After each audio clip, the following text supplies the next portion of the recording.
A very warm welcome, viewers. Myself, Kajol Sinha, and right now I'll be accompanied by Rajiv Kumar Sir, who is the Managing Director of NEHHDC. So we will be talking about handloom industry of northeastern region.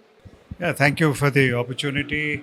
I also thank Business Northeast for always sparing time and covering important topics.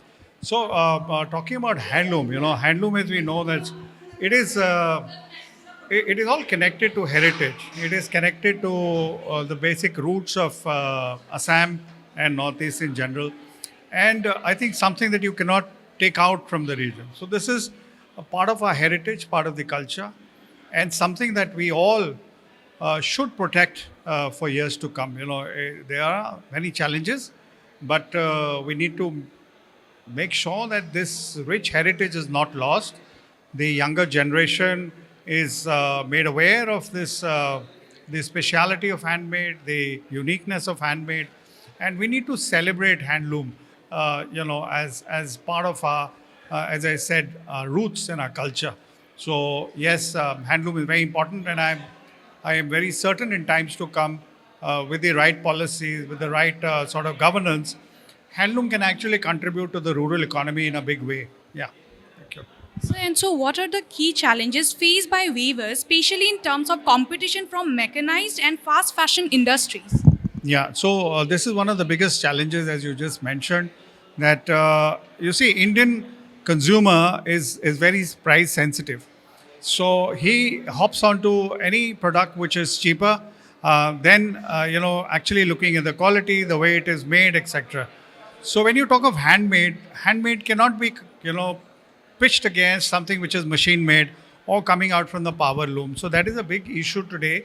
And despite a act of parliament being in place, it's a 1985 act which was passed to actually safeguard the interest of the weavers. Apparently, the implementation of that is an issue on ground. So we need to find ways and means to curb this. Awareness is certainly going to be one of the important parts, where consumers have to be told what is the difference between handmade and machine made, and why the handmade is more expensive than the machine made. Yeah.